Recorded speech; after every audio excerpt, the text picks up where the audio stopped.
Hello. Today we're going to be talking about my fashion school experience. Let's get started, shall we? So, fashion school. I'm pretty sure this is a bit of a hot topic. There's a lot of videos like this all over YouTube, but I feel that everyone's experiences definitely vary. I had a very great experience in fashion school. I learned a lot. I grew into the person and the designer that I am today. Having said that, I think we have to go back a little bit. So after high school, I took a bit of a break from school. I didn't want to. I wanted to immediately go into school, but things had come up in my personal life that had to be taken care of and addressed before I could move forward. And so in that moment, I decided to really gun-ho and go for fashion school once I felt ready and prepared to do school again. Leaving high school was actually a music major. I had applied to a bunch of Cal States for the music program and I had gotten into a few. I studied classical music in high school. I played the clarinet, and it was something that I committed my life to. 4 years of playing an instrument and getting as proficient as I was to play at a college level was something I put a lot of time in. But on the side, as sort of a hobby, I always drew. What I drew started becoming more reined in and focused on fashion. I would draw women in clothing, and I would illustrate the things I saw celebrities wearing. And I really loved drag queens at the time, so I would draw what drag queens were wearing. And I was, caught at a crossroads. Do I want to pursue music that I knew I was good at and could find a career in and go to school for? Or do I want to drop everything and start brand new in fashion? A skill that I don't really know a lot about, but I know how to draw. And I know about some clothing and a little bit of fashion history from designers. So I decided to just bite the bullet and pursue fashion. So when you're deciding on a fashion school, it's pretty complicated in a sense because fashion school can get pretty expensive. I initially applied at FIDM, the Fashion Institute of Design and Merchandising. I had heard a lot of things about it, and I really wanted to dive in and go somewhere where I know people were studying fashion. So I submitted an application and I got an interview with the dean, and I started talking to them and everything, and they enjoyed what I was illustrating. They enjoyed the work I was doing. And then the conversation of money came up, and I could not afford it. There was no way I was going to ask my parents to pay for this amount of money for school. I'm pretty sure FIDM is like $34,000 a semester, and I was not about to start getting into debt like that, pursuing a career in fashion. In my household, I'm the first one in my family to actually pursue a degree and go to college. So it was a huge milestone for me and my family to go through this experience, and to go through here and to sort of feel defeated and shut down. I didn't know where to turn. And then I had remembered that a lot of my friends from marching band actually had been going to Pasadena City College, and their music program there was pretty good. So I thought, maybe I should go back to music and just go there for community college and study music again while I'm doing my general eds. And then I found out they had a fashion program, and that's when everything started taking off. So I ended up deciding to go to PCC because it wasn't too far, but it was far enough that it felt different for me. I grew up in Los Angeles, the greater Los Angeles area, and where I'm from, it's a lot of the same kind of people. So when I went to PCC, it felt different. I was surrounded by so many different people from different walks of life, from different cultures, and something about it excited me to the point where it felt like a second home, especially within their fashion department. The fashion department is an even more melting pot than I had anticipated from the school. There's people from all ages, all ethnic backgrounds, people who are starting fashion for the first time, and people who have been doing it before, or people who even this is their third attempt at a career change. I felt very, very invigorated and inspired by all these different peoples and stories. Especially when I had gotten there, there was a TA who I really enjoyed his story and his work ethic. He excited me. He was a little cutthroat, very much would look at your stuff and be like, that's how you sew? But he always loved my illustrations, so I felt great about that. He read my sewing to the ground, but he loved my illustrations, so I feel great about that. My goal with coming to PCC and the end goal for my fashion career or fashion goals in general is to become the creative producer of a brand and work with a team to create beautiful garments, whether that be for the runway, whether that be editorial based, or whether it be just for a consumer market. I really enjoyed the creative process, and I think it's the one aspect of fashion that excites me the most. Sitting down with a team, doing the research for a collection, doing the market research, making the illustrations, figuring out color palettes and fabric textures and prints and graphics. That's where I shine. I enjoy the creative process so much that I truly believe that it is an integral part to my everyday life. I'm always thinking creatively and always thinking of a way to reinvent an idea that I previously was working on, because within that school and within all that, I had this sense of needing to be better than who I was the last day. So it's continuing snowball effect where my skills would just get larger and larger and larger, and to the point where I actually became a teaching assistant there in the department, or as they call it, an academic support assistant, because we're not really teaching, we're tutoring. But I ended up taking that job there, and it was actually like my first job in fashion in some sense. Teaching fashion was sort of the first job I had within this industry, and it became something so much fun that I was able to be learning fashion while also helping people who are newer in the department learn and fall in love with fashion. I saw so many people come in and out. I have so many students that I'm still friends with. And actually my two best friends that have been on this channel, Bobby and Mikey, were my students at one point. They did some amazing work while they were there at PCC. And I met all of them there at PCC. We just became friends through there, and it was a very nourishing experience to find people who are like me, who love what I love, and who even challenge me and have their own voice and opinion when it comes to fashion. It's something that really excited me and made me feel at home. So some of my favorite things of being at PCC were definitely the design classes. I believe it's 111 A, B, and C. You're essentially given 4 projects throughout the semester, and you're given certain criterias, and you design for that market. And it's a lot of fun. I actually have all of my presentations that I'll probably put right here. Mind you, they're pretty old, so I definitely would say I am far better at illustrating tech flats and croquis now than I was back then. But at the time, this was extremely great work that I think is even at par with some professional work, if I do say so myself. Those were my favorite classes because you were given an assignment and you're given 3 weeks to figure out what it is you want to create for that market, what it is that you feel fits that market, what it is that you need to fit that criteria. I remember the first project being a women's wear collection inspired by nature, and I love that concept already, and I designed this collection that was inspired by geodes and natural crystals.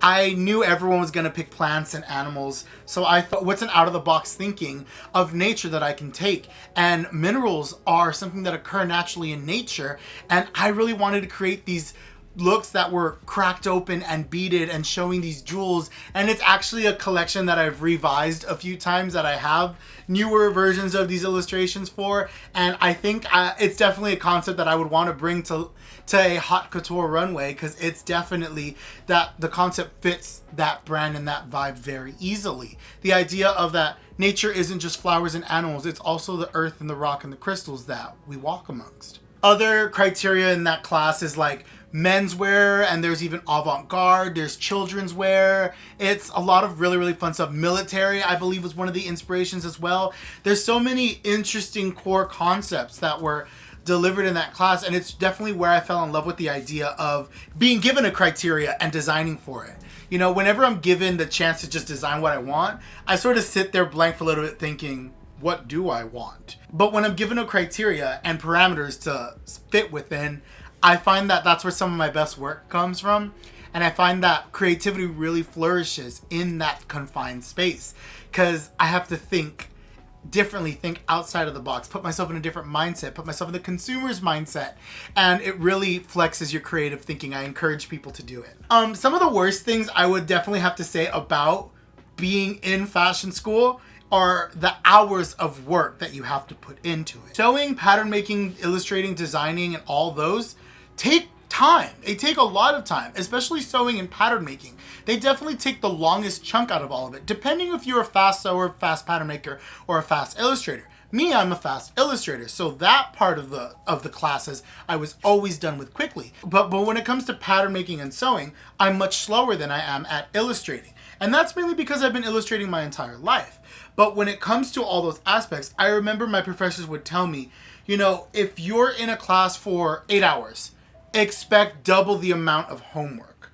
And that's so true. So if you have a class for 8 hours, expect to have 16 hours worth of work you have to get done outside of the class. Whether that be designing, illustrating, pattern making, sewing, you have to have the time for it. And you have to be very flexible with it. I remember many times going out with friends or being at like school events and sitting there in the dark, hand sewing, finishing a corset or the hem of a skirt or a dress because it was due the next day. And it's part of the hustle and bustle, bustle, get it? Of being a fashion student. You're consistently working on something. And if you're not, what are you doing? Courses at PCC, it was 16 weeks. And within those 16 weeks, there was maybe 5 or 6 sewing projects, 4 design projects, maybe some textbook homework that you had to do if you were in some of the textbook classes. So all of that stacks up and you end up realizing that being a fashion student is truly consuming of your entire day. Not to mention, since we are artists in some sort of art form, artists care a lot about the work we produce. So sometimes I remember being so frustrated with something that was happening and it not turning right or not turning out how I wanted and becoming emotional over it. Because I don't want to let myself down. I don't want to look bad around my peers. I don't want to let my teachers down. I want to do good in something that I want to be good at. So when that doesn't happen, a lot of time fashion students will break down. I know I did. And it would always become since the class was up on the 4th floor and there was like, you could walk around the classroom. It would always be take a break, take a lap, let it out, just let it out and come back and, you know, cut and cry, sew and cry. It's that type of mentality. I remember sometimes even fellow classmates were working through lunch or staying later. Some of them, I even remember some of my classmates called off from work so they can come into class and work on their garments. It's a fast-paced environment, and if you're not keeping up with it, you will drown. It's the unfortunate reality of being a fashion student and even working in the fashion industry. We're always moving 2 steps forward. So if you can't keep up the pace, it can get very challenging for you. It doesn't mean you should quit.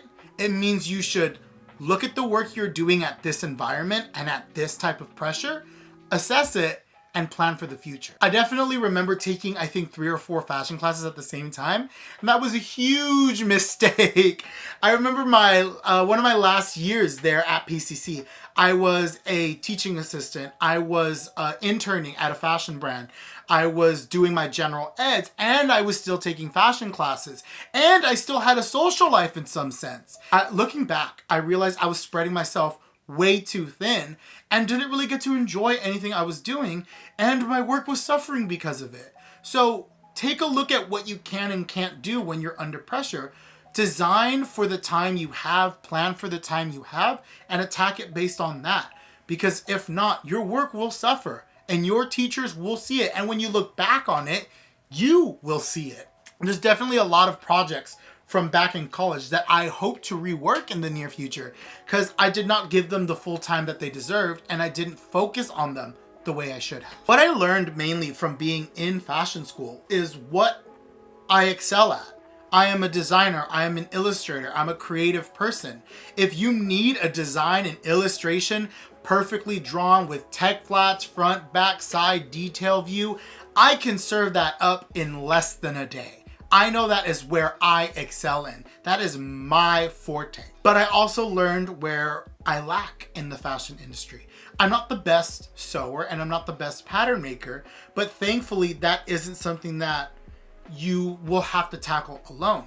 If you are opening your own brand, then you might have to. But if you work with a team, like commonly is done in the fashion industry, you're assigned usually to a team. You know, there's the pattern makers, the sewers, the designers, the illustrators, there's the merchandisers, the buyers. You're just a cog in the machine that gets everything rolling. And it's a beautiful rhythm and dance that happens within the industry. The way that we're able to create an idea and fabricate it into reality is fascinating. I've always believed that fashion is a cornerstone of engineering and creativity because we literally have this art form that people live their lives in. People live every single day wearing something that was creatively designed and conceptualized by someone in fashion. It's very that Devil Wears Prada quote from Miranda Priestly that you think you're exempt from the fashion industry, but you're wearing something that was decided in a room full of stuff by people in fashion. You can't escape it if you simply buy clothes. I think the only way you can escape it is by being a nudist. And I think that's frowned upon in public. I don't know, do your research. My time there in the fashion department at PCC was so much fun. I grew into an adult. I figured out how to be a person. I learned all the goods and the bads of myself. And I was able to catch them at such a formative time in my life that I now, as a 26-year-old, have a better understanding of who I am, and what I'm capable of. So do I think that this was worth it? For me, yes. Fashion school taught me so many amazing things, and I have a degree to prove it, that I started something, went through the hard work. I have a piece of paper that essentially proves that I started and finished this very, very challenging thing. Well, with that, it's getting pretty hot in here with these lights, so I hope that this was inspiring. I hope that you consider so many different options when you pursue school. I know I'm still even considering going and getting my bachelor's in fashion, but I have some more growing I feel like I need to do and some adulting that I want to do before I get to that step in my life. Please remember that it's not about where you go, it's about what you bring to the table. You could go to the worst fashion school rated on whatever list you find online, but as long as you know what you're there for, you're learning what you need to, and you meet the criteria and go even above and beyond, you'll find yourself blossom. Talent can be found everywhere. You just got to be ready to cultivate it. This has been a really fun video. I enjoy sharing my experience in fashion to hopefully inspire and help guide some people that don't know if they want to pursue fashion. I think if you're prepared for the long hours, prepared for the work, prepared for the challenges, and prepared to learn a lot of new things, it'll be really exciting for you. I think that the beautiful thing about humans and about adults is we truly never stop learning. So if you go in with that mentality, I do believe you will thrive. And you'll find out whether fashion is really for you or not. I know school helped put me in the right direction, the right mindset. And I'm very grateful to have had the support system that I had and had the opportunities that I had to be able to finish it because of my family, because of financial aid, and because of the hard work that I put in. So if you enjoyed this video, like, comment, and subscribe. Stay tuned. I definitely think that I'm going to be doing more videos like this where I talk about fashion related stuff that I have experience in. I do know that I do want to do one on my internship that I did while I was there at PCC. With that, take care, have fun. I hope you're inspired. I hope this help put you in the right direction if you're considering fashion school, or if you are a fashion student that is considering whether this is still right for them. Take care, have fun, be happy, drink your water, and above all else, sew and cry. Sew and cry.